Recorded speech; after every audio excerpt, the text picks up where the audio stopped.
This is a Fox News Alert. I'm Brett Baer in Washington. A U.S. official is now confirming to Fox News that one of the 5 Taliban leaders recently released from Guantanamo Bay for Bo Bergdahl has been intercepted making phone calls to other Taliban personnel. The 5 were traded for Sergeant Bo Bergdahl and are supposed to be monitored by the Qatari government. So with that, what do we know? Joining us now, National Security Correspondent Jennifer Griffin, who is at the Pentagon. Jennifer, this seems like a startling revelation from all that we've hearing over the past couple of days about the Taliban. Well, it's interesting, Brett. The Pentagon is downplaying this story officially, but a senior U.S. official tells Fox tonight that the U.S. has intercepted telephone calls placed by one of the so-called Taliban 5. They didn't say which one. The Pentagon says that all 5 of the Gitmo detainees are accounted for. They remain in Qatar. They remain under surveillance by the Qatari government. But a U.S. official says that they have broached the issue with the Qatari officials. We also are learning late tonight, Brett, that this information leaked out from a classified briefing on the Hill. Reports of the concerns about this a member of the so-called Taliban 5 who were traded, of course, for Sergeant Bo Bergdahl last May, that those concerns have come out in recent days. But again, Pentagon officials telling us they are not concerned that he has so-called returned to the fight because they have no evidence that he's left Qatar. Brett.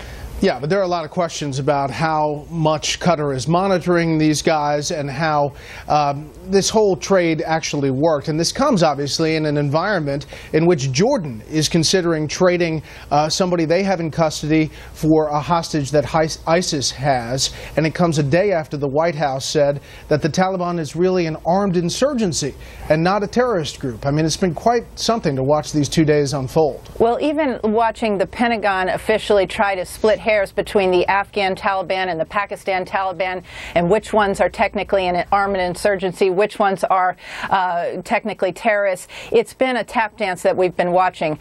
Right now, we have. I understand we have a package. Our package is ready. Fire! 13 years of war and billions of taxpayer dollars spent training the Afghan army and police. Now, for the first time since the war began, the Inspector General for Afghan Reconstruction is accusing the U.S. military of hiding information by classifying details about the size and strength and desertion rates of the Afghan military, whose training is the cornerstone of the Obama administration's strategy to end the war and leave Afghanistan.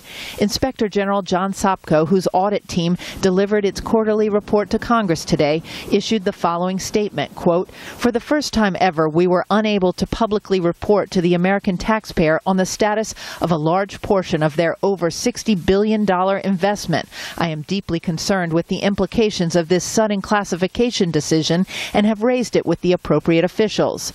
A spokesman for General John Campbell, the top U.S. commander in Afghanistan, says the Afghans requested last August that the information be classified to avoid helping the Taliban.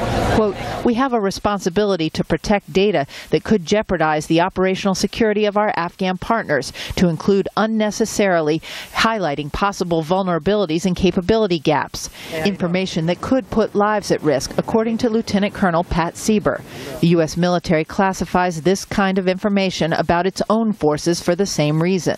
The information about the Afghan forces will be available to members of Congress. There's some information that needs to remain classified, particularly where it has to do with the strength of the Afghan military and areas of vulnerability. But overall, we should know where the taxpayers' dollars have gone. So we'll be demanding that much of this information be made public. Today at Kabul's International Airport, an insider attack left 3 American contractors dead, showing just how dangerous it is for the 9,500 U.S. troops who are still serving in Afghanistan. Brett.